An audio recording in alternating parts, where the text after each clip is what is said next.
Let's finally make this quilt kit.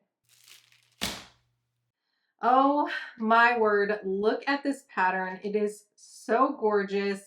I can't believe I took so long to open this up and dive in and make this kit.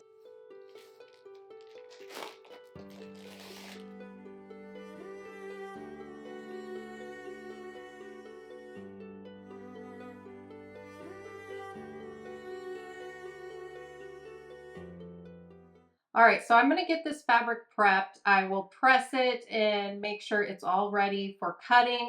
I'll cut all the different fabrics out, and that's probably gonna take me a while because there's a few different fabrics here and the cutting looks a little detailed. There are a lot of different cuts needed for this quilt. And something that is really handy is that Monique has all of the labels here for us, so we can kind of quickly see here what cuts we need, but also be able to label all the fabrics to make assembly a little bit easier.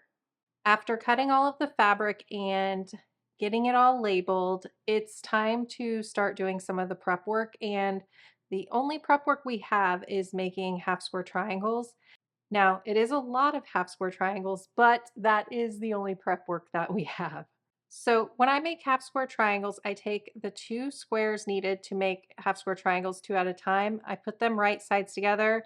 I'm not really worried about right sides with a lot of these fabrics because they're batiks and they look very similar on both sides.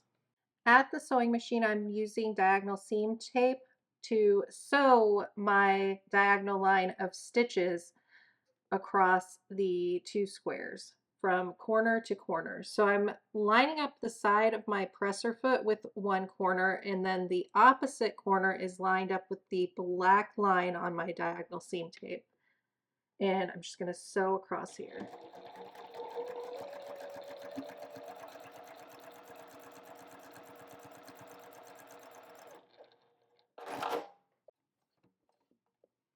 Right, so I have that one set of stitches sewn, but we're going to need to sew another set of stitches as well. So I'm going to line up the side of my presser foot with one corner, and then the opposite side is going to be lined up on that diagonal line.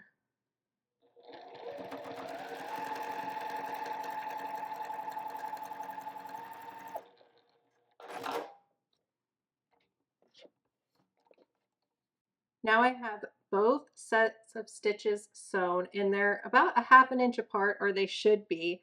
So what I can do now is cut right down the middle, and I'm just going to use some scissors to do that.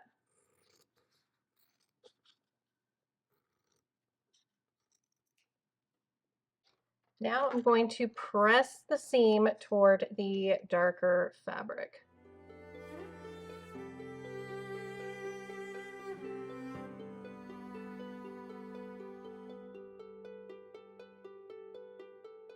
Now I'm going to use the trim lock to trim my half square triangles down to size. I'm going to use the etched diagonal line on the trim lock and line it up with the seam. Make sure there's fabric all the way around. And then I'm just going to trim it down to size.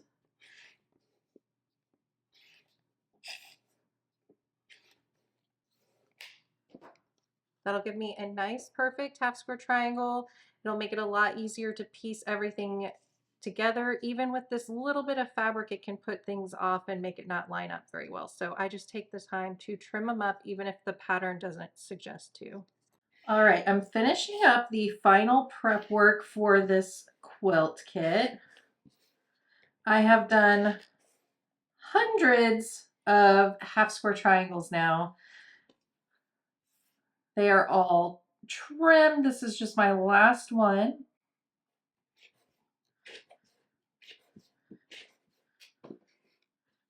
There were quite a few different combinations of the half square triangles, but the instructions made it really easy to get them all sorted and figured out. So now I'm just going to start laying out the sections for the quilt. I'm going to start with the first section, which is the dark purple section. And once I get it laid out properly, I'll just start sewing those pieces together. Then I'll keep working through each segment of the quilt.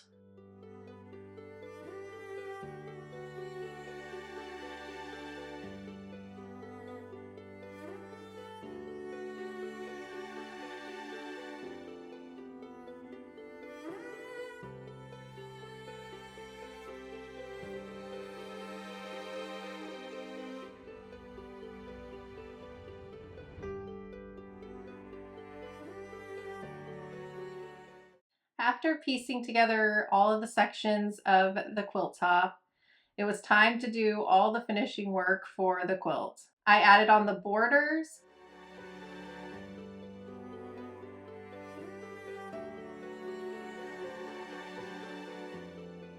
Then I basted and quilted the quilt.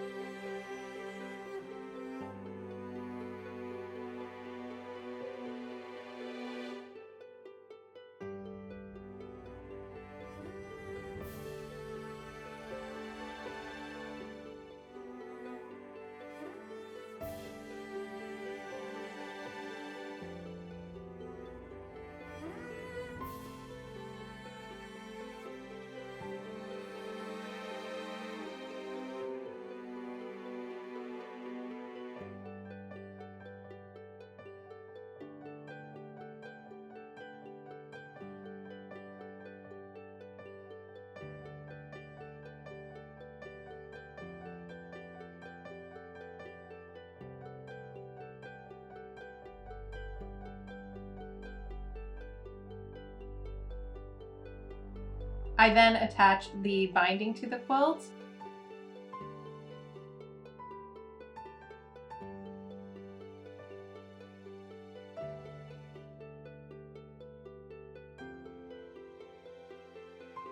And it was finally ready to enjoy.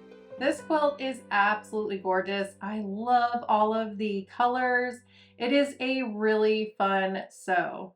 I couldn't find the pattern on the Open Gate Quilts website, but there is an email address in the pattern section, and it prompts you to email Monique and let her know that there's a pattern you are interested in purchasing, and she'll let you know how to get it. Thanks so much for watching, and I'll see you in the next video. Bye.